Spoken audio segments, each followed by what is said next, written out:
Nomor 6, A mendapat gaji tetap 6 juta. Gaji tetapnya 6 juta per bulan dengan bonus antara 500.000 sampai dengan 1 juta. Nah, kita akan pikirkan bahwa gaji A ini paling tidak atau minimal 6.500.000 dan setinggi-tingginya 6 juta tambah 1 juta yaitu 7 juta. Ya, kisaran pendapatan per bulan 6.500.000 sampai 7 juta. Nah, rata-ratanya ya tinggal 6.500.000 ditambah 7 juta dibagi 2. Rata-ratanya adalah 6.750.000 itu adalah kisaran pendapatan A. Ya, setinggi-tingginya 7 juta, serendah-rendahnya 6.500.000. Rata-ratanya sekian. Sekarang untuk pendapatan B. Gaji yang didapat B ini fix ya, per bulan dapat 1.750.000 per minggu. Ya, jadi kalau 1 bulan berapa? Nah, kalau 1 bulan berarti dikali 4. 4 kali 1.750.000 yaitu 7 juta. Ya, jadi gaji B itu fix ya, lebih besar dari gaji A. Jelas ya, gaji A sebesar-besarnya 7 juta, serendah-rendahnya adalah 6.500.000. Kalau gaji B fix 7 juta. Clear ya? Oke, sekarang yang C. Sebagai penjual kopi, C menjual antara 20 sampai 30 gelas kopi per hari ya, dengan 1 gelas kopi itu 10.000. Jika 1 bulan itu dihitung 28 hari aja. Nah, manakah pernyataan yang paling benar? Sekarang yang C.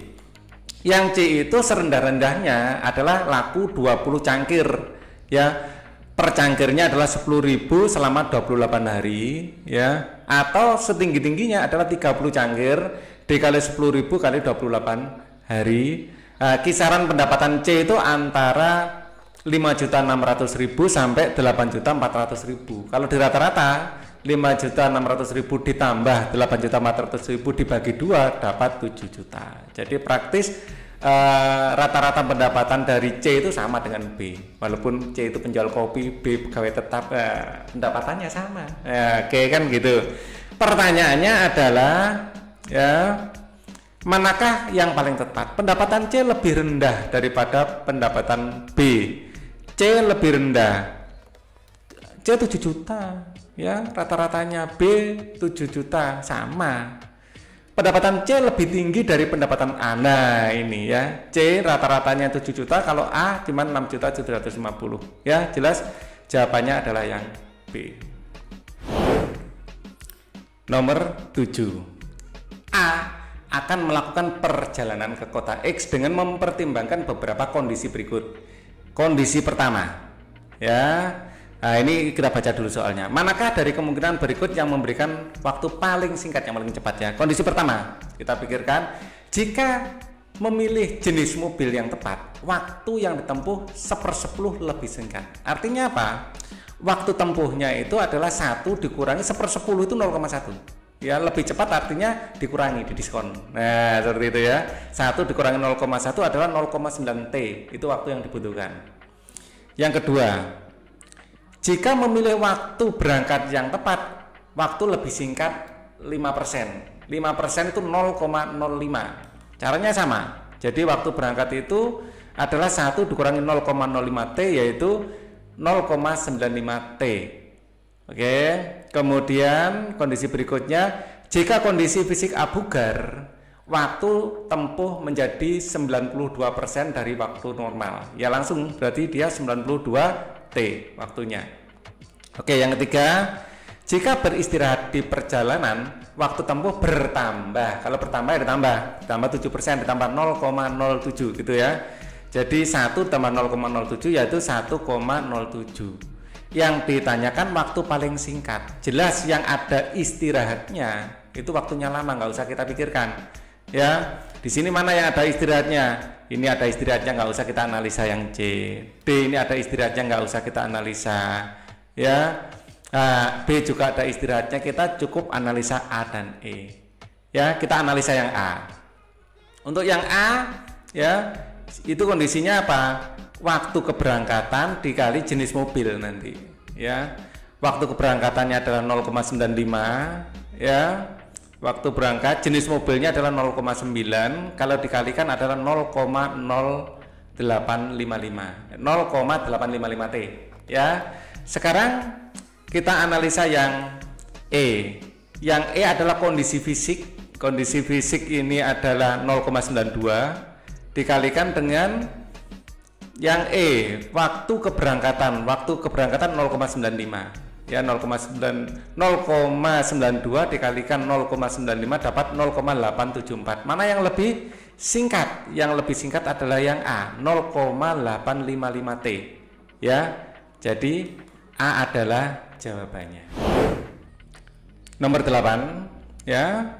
Ini grafik untuk soal nomor 8 dan 9. Diagram berikut menunjukkan data waktu tempuh ya, waktu tempuh dari dua pelari ultramaraton. Grafik berikut menunjukkan data jarak dan waktu tempuh pelari A dan B dari etape 1 sampai etape 5. Berdasarkan data dalam grafik tersebut, pada etape keberapa pelari A dengan kecepatan paling rendah ya. Dari grafiknya ini saja sudah kita ketahui ya.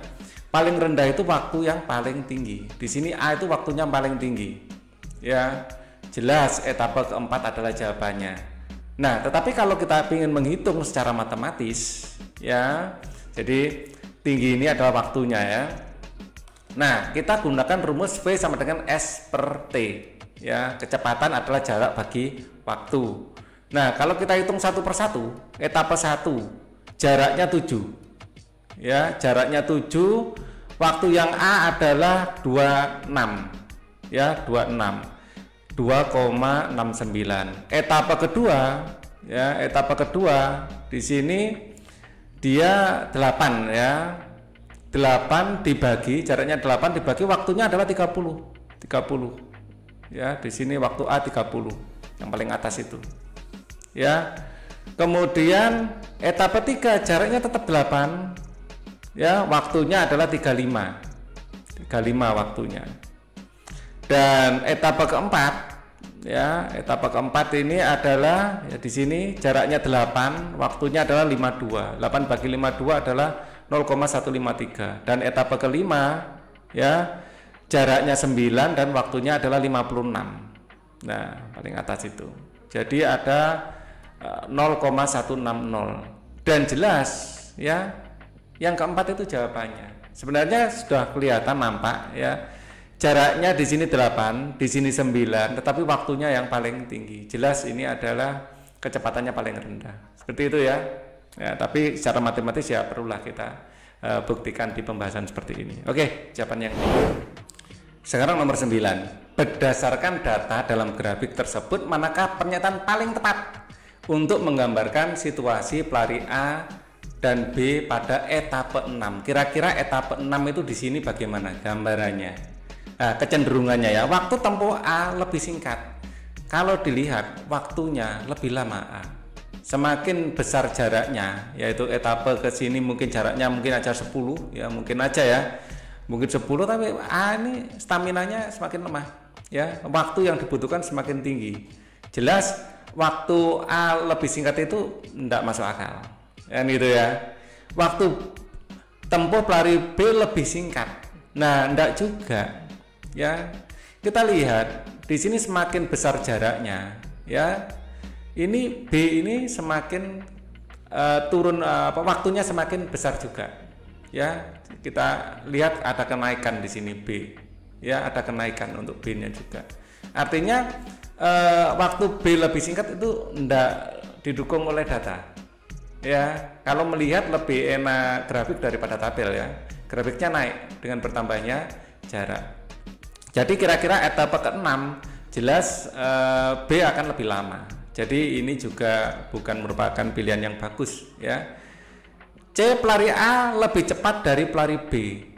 Enggak, kalau waktunya semakin tinggi ya, waktunya semakin tinggi artinya lebih lambat. Ya. Ini juga tidak didukung data. D, B lebih cepat dari A. Nah, ini yang betul. Yang E, pelari A dan pelari B sama cepat, enggak juga. Ya. Jadi analisanya dari grafik dapat kita lihat dengan jelas bahwa dengan bertambahnya jarak, ya, pertambahan waktu A lebih besar. Lihat A itu yang biru, lebih besar. Pertambahan waktu A, artinya A semakin lambat. Jadi pelari B lebih cepat dari pelari A. Ya, jawabannya adalah yang D. Nomor 10. Kayu yang ditumbuhi spora memiliki resiko terjadi pelapukan. Upaya mengurangi pertumbuhan spora pada kayu dapat dilakukan dengan mengaplikasikan bahan pengawet pada kayu. Risiko terjadinya pelapukan berkurang ketika pertumbuhan spora dapat dicegah.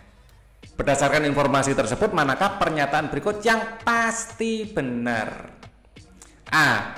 Pemberian bahan pengawet merupakan cara paling efektif untuk mencegah terjadinya pelapukan pada kayu. Nah ini belum tentu ya. Ini bukan suatu kepastian, mungkin aja dicat atau di apa, walaupun tidak ada di teks ya. Tapi ini kita pending dulu ya. Jadi kita pending dulu ya. Jawaban yang A, kita cari jawaban yang lebih mungkin. Kayu yang mengalami pelapukan tidak diaplikasikan bahan pengawet, belum tentu juga. Ada juga kayu yang tidak ada bahan pengawet yang mengalami pelapukan ya, atau tidak mengalami pelapukan tanpa bahan pengawet ya. Jadi B itu belum pasti benar. Jadi kita tangguhkan, kita baca yang lain. Resiko pelapukan pada kayu berkurang jika dilakukan pengaplikasian bahan pengawet. Nah ini yang oke ini kelihatannya, tapi kita baca yang lain, siapa tahu ada yang lebih benar ya. Pelapukan pada kayu hilang dengan melakukan pengaplikasian bahan pengawet. Tidak didukung oleh teks ini, tidak didukung oleh teks. Pada kayu yang mengalami pertumbuhan spora tidak diaplikasikan bahan pengawet, ya tidak didukung dengan teks ya. Jadi belum tentu juga. Jadi yang pasti benar ya, pasti benar ya, yang diminta itu adalah yang C ya. Dari pernyataan di atas dapat disimpulkan bahwa kayu yang berspora itu risiko lapuk. Nah, untuk mengurangi risiko diaplikasikan bahan pengawet ya. Kalau di ringkas menjadi seperti ini, jadi jelas C adalah jawaban untuk soal nomor 10.